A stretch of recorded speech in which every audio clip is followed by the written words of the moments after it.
What's your most frustrating "I can't believe this has been going on for so long" moment? Obligatory long post ahead.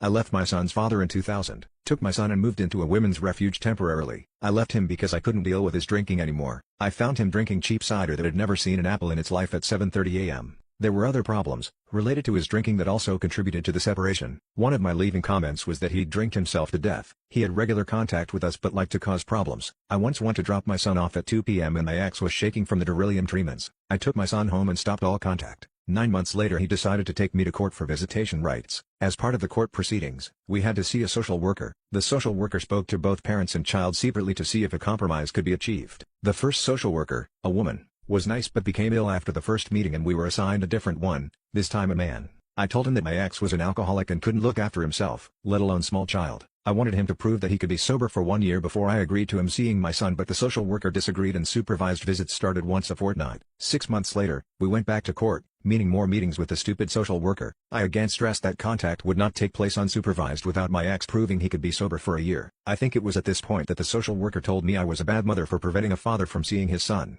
A single mother couldn't possibly set rules and discipline a boy. That because there was no father figure in my son's life I would fail as a parent. That 7 out of 10 children who grow up without a father end up in prison or on substances. Well, the next week, after doing some research, I countered his arguments with the fact my own father was in a different country when I was growing up and I was neither an ex-prisoner or an addict. That 2 of my friends, brought up without their real dads, had been the same as me, not addicts or criminals. I also had information from Alcoholics Anonymous stating that 90% of kids brought up with an alcoholic parent go on to become alcoholics themselves. I also pointed out that they had several pieces of information incorrect in their paperwork, including my age. They had me down as 10 years older than I am. I showed him my birth certificate but he refused to amend it. He had the spelling for my son's name wrong and refused to amend that, despite seeing his birth certificate. The social worker refused to acknowledge the data I provided because it didn't fit his narrative that I was just a jealous ex-girlfriend. I also demanded that my ex do blood tests to prove he had stopped drinking. I said that his drinking was out of control and he'd drink himself to death. He was court-ordered to have liver function blood test but refused to do it because he was, quote, scared of needles. He agreed to a urine test which showed that he had been drinking. He wasn't scared of needles but fooled the social worker. Supervised visits continued with 6 monthly court reviews,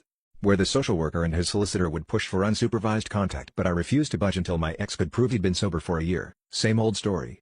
He never could. The social worker refused to believe my ex was an alcoholic. During this time, my ex moved in with what would be his future wife and her husband. They enabled his drinking, whereas I had always refused to enable it. I was eventually persuaded to go to unsupervised contact, but I refused to allow the woman or her husband to be present for it. I told the social worker that they had their children removed by social services and adopted. The social worker of course didn't believe me. On the occasions that my ex would turn out to see my son, he would be drunk. He would not actually spend time with my son. He would leave my son alone with the woman while he would be drinking in the kitchen. I couldn't prove this so the social worker refused to believe me. This was in breach of the court order but it was allowed to happen. Due to his drinking problem, my ex was constantly getting in trouble, so he obviously ended up in prison. I refused point blank to agree to take my son to a prison for visitation and thankfully the judge agreed. We could have a year of peace. While my ex was in prison the woman divorced her then husband and started a relationship with my ex the week before he got out of prison.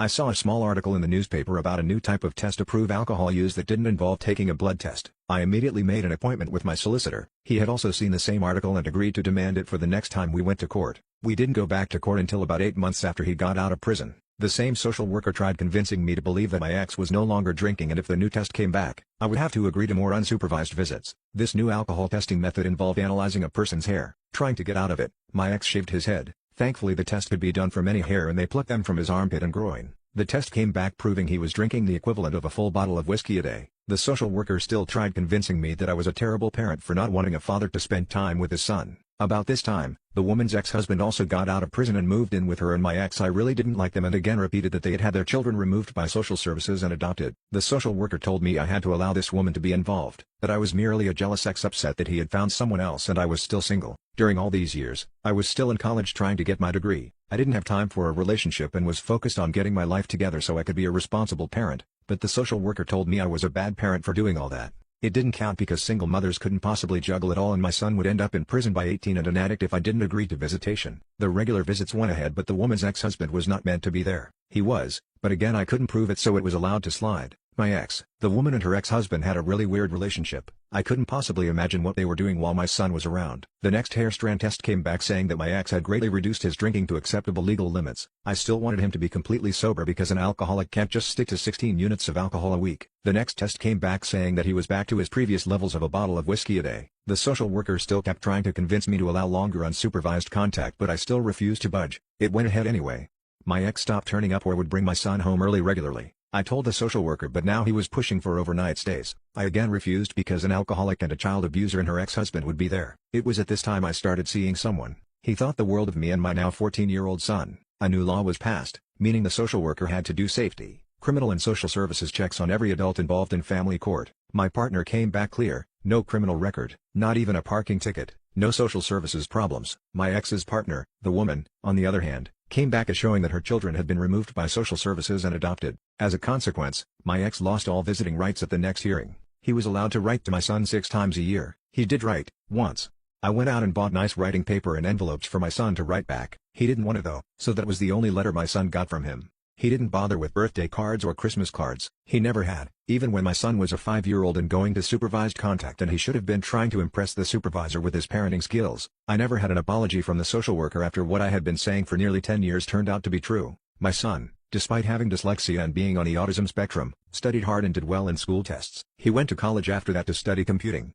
He doesn't drink or smoke and has never been in trouble with the police. In fact, the police have told me he's a credit to me and we need more parents like me. Not bad for a single mother, huh? My ex died 4 years ago. The drinking caused him irreparable liver damage, diabetes and epilepsy. His now wife, still hasn't bothered to speak to my son. We went to his funeral, more for my ex's mother and sister than anything else. They're nice people. I hadn't kept in contact with them, but I don't hate them. His sister was the one that found me and rang me to tell me about my ex's death. My son has got back in touch with his other grandmother, aunt and cousins. We speak regularly now and meet up for coffee every now and again. My ex's wife got back together with her ex-husband. It felt good to get that entire story off my chest, even though it took nearly 10 years of fighting. I'm glad I never gave up on my son or his future. Sorry it's such a long post. There's quite a lot of the story, and if you've made it this far, thanks for reading it all.